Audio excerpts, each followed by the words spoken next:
India versus New Zealand second T20 మ్యాచ్‌లో team India ఘన విజయం సాధించింది. టీమిండియాకి ఈ మ్యాచ్‌లో చాలా పాజిటివ్స్ ఉన్నాయి. అన్నిటికన్నా ముఖ్యంగా మన కెప్టెన్ సూర్యకుమార్ యాదవ్ 23 ఇన్నింగ్స్ తర్వాత ఒక 50ని స్కోర్ చేశాడు. ముందు టాస్ విషయానికి వస్తే టీమిండియా టాస్ గెలిచి బౌలింగ్ తీసుకున్నారు. బౌలింగ్‌లో మన వాళ్ళకి అస్సలు మంచి స్టార్ట్ రాలేదు. ఫస్ట్ ఓవర్‌లోనే కాన్వే హర్షదీప్ బౌలింగ్‌లో 18 రన్స్‌ని స్కోర్ చేశాడు. ఆ తర్వాత హర్షదీప్ వేసిన తన సెకండ్ ఓవర్‌లో కూడా టిమ్ సైఫర్ట్ 18 రన్స్‌ని స్కోర్ చేశాడు. హర్షదీప్ వేసిన 2 ఓవర్స్‌లోనే 36 రన్స్‌ని సమర్పించుకున్నాడు. న్యూజిలాండ్‌కి బ్యాటింగ్‌లో చాలా మంచి స్టార్ట్ వచ్చింది. కానీ ఈ స్టార్ట్‌ని సరిగ్గా కన్వర్ట్ చేయలేకపోయారు. ఒక పక్క వచ్చిన ప్రతి బ్యాట్స్‌మన్ కూడా రన్స్ ని స్కోర్ చేస్తున్న రెగ్యులర్ ఇంటర్వెల్స్ లో వికెట్స్ ని కోల్పోయారు. న్యూజిలాండ్ కెప్టెన్ అయిన మిచెల్ శాంట్నర్ మాత్రం చాలా బాగా ఆడాడు. ఇన్నింగ్స్ ని లాస్ట్ వరకు తీసుకుని వెళ్తూ టీమిండియాకి ఎగైనెస్ట్ గా టీ20 లో తన ఫస్ట్ హాఫ్ సెంచరీని స్కోర్ చేసేటట్టు కనిపించాడు. కానీ 27 బాల్స్ లో 47 రన్స్ దగ్గర ఆగిపోయాడు. రచిన్ రవీంద్ర కూడా చాలా మంచి నాక్ ఆడాడు. 26 బాల్స్ లోనే 44 రన్స్ ని స్కోర్ చేశాడు. ఓవరాల్ గా న్యూజిలాండ్ టీం 208 రన్స్ ని టీమిండియాకి టార్గెట్ గా సెట్ చేశారు. మన వాళ్ళ చేసింగ్ లో స్టార్టింగ్ లోనే ఓపెనర్స్ వికెట్స్ ని కోల్పోయారు. మన బెస్ట్ బ్యాట్స్మెన్ అయిన అభిషేక్ శర్మ డక్అవుట్ అయిపోయాడు.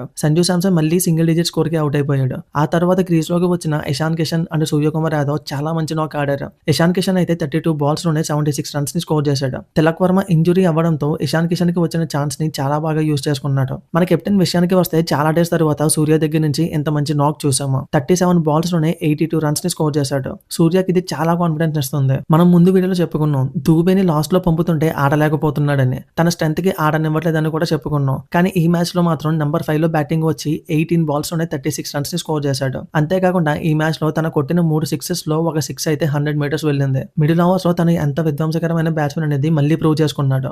బౌలింగ్ లో మన వాళ్ళు చాలా రన్స్ ఇచ్చేశారు. హర్షదీప్ సింగ్ స్టార్టింగ్ 2 అవర్స్ లో 36 రన్స్ ఇచ్చిన నెక్స్ట్ 2 అవర్స్ లో కంబ్యాక్ చేసినా సరే బౌలింగ్ లో హాఫ్ సెంచరీని స్కోర్ చేసేశాడు. హర్షిత్ రాణా అయితే ఫస్ట్ ఓవర్ లో మెయిడిన్ చేశాక కూడా రిమైనింగ్ 2 అవర్స్ లో 35 రన్స్ ని ఇచ్చాడు. శివన్ దుబే ఒక్కడే తన వేసిన ఒక ఓవర్ లో మిచెల్ వికెట్ తీసి 7 రన్స్ ని ఇచ్చాడు. ఈ మ్యాచ్ లో ఇషాన్ కిషన్ ఆడిన ఇన్నింగ్స్ కి player of the match award దక్కించుకున్నాడు. మ్యాచ్ లో మన వాళ్ళు 208 రన్స్ ని 15.2 అవర్స్ లోనే చేస్ చేసేశారు. దీంతో 200+ టార్గెట్ ని చేస్ చేసిన ఫాస్టెస్ట్ టీమ్ గా మన టీమిండియా రికార్డ్ సెట్ చేసింది.